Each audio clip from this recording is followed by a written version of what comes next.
We've learned several things about life and death, and at this point, many players start to panic. They know about making eyes, and now they start making eyes everywhere. 2, 3, 6, 7, the more the better. First of all, you only need 2 eyes to live. There's no need to make more. And second, you need to remember that making eyes and living is like a very strong but very bitter and unpleasant medicine that you should take only when it's absolutely necessary. It's possible to play the whole game and win that game without having to make eyes even once. It just means that your stones were all connected and they worked well together. But of course, there's no guarantee of that.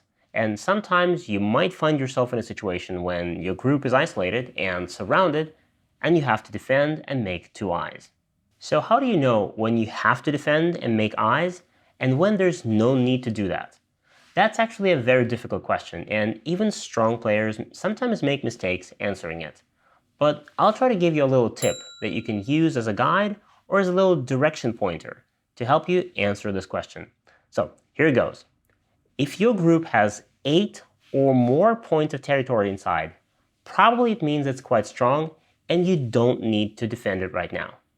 But if your group has 7 or less, you might need to pay special attention to it.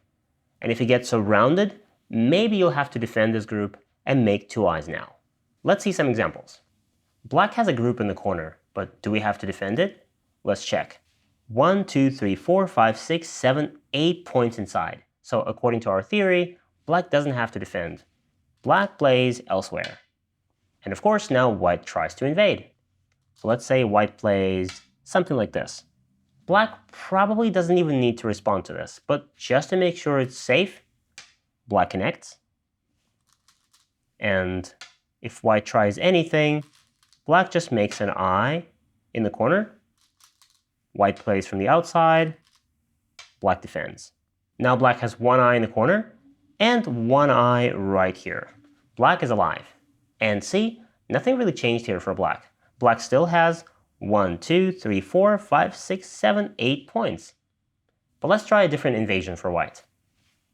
Let's say white invades on the first line. And again, black can just calmly make an eye in the corner. If white tries this, connect. White plays from the outside, just block.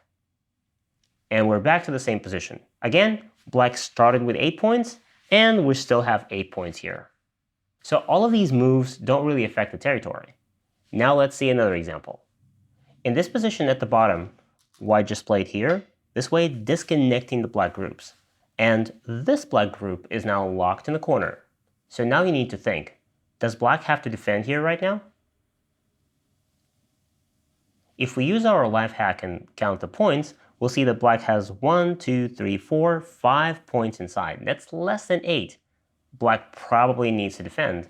And if black now plays elsewhere, then white is going to Atari.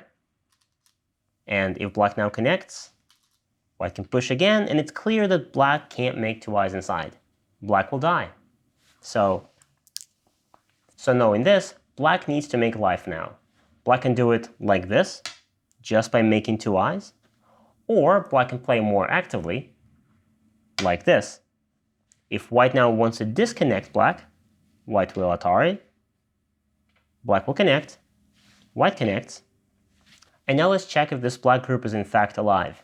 If white tries anything inside, for example, this Atari, black will just connect, and black doesn't even have to capture this white stone. Black is already alive. Also, very often I get this kind of question. I've made a big territory, much bigger than 8 points, but my opponent invades there anyway. What is he trying to do, and how should I respond to this? Let's see an example.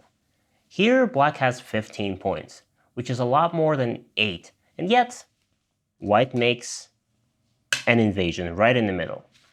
Black is a little confused, and black panics.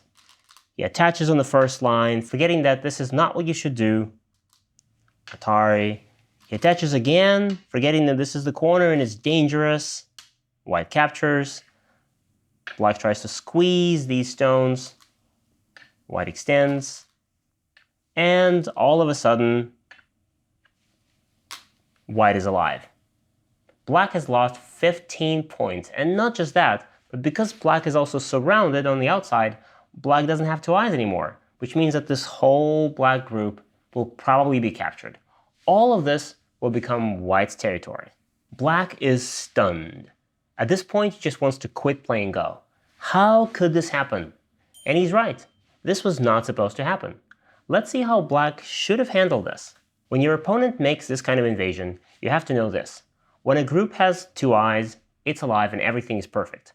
But when you don't have 2 eyes yet, there's a very important principle that you should know. A group with 1 eye is stronger than a group with no eyes at all. So if White makes this kind of invasion, first of all, you should calm down, and then you should try to limit White's space. If you can make an eye for yourself and White can't, you win. Suppose if White invades here, then this side is bigger. Black can just play like this. Black already has an eye here. And now this space is really not enough for White to make even 1 eye. If White tries making an eye like this, Black can take it away. And now if Black has an eye and White doesn't, Black can easily capture these stones without losing any territory at all. Black keeps all of this. If White invades here, then we can take, again, the bigger part. We take the corner this time. And this is not big enough for White to make 1 eye. White can try. We will limit. And no space left for White.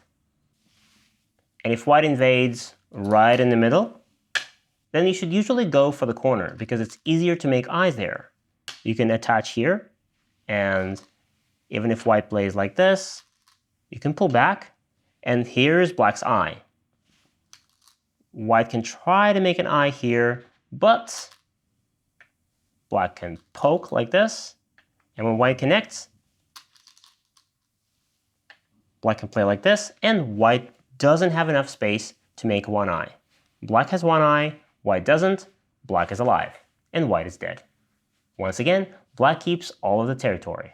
Just remember not to play any wild attachments on the first line. Just calmly limit your opponent's space, and this should be enough to keep all your points. Alright, all of these life and death concepts and ideas may look confusing. They really do sometimes. But there's a way to make yourself better, to feel more confident about this, and that is by solving life and death problems. If you want to become a stronger Go player, then you should know that life and death, and problems specifically, is one of the most important foundations of that. So, now you know what to do.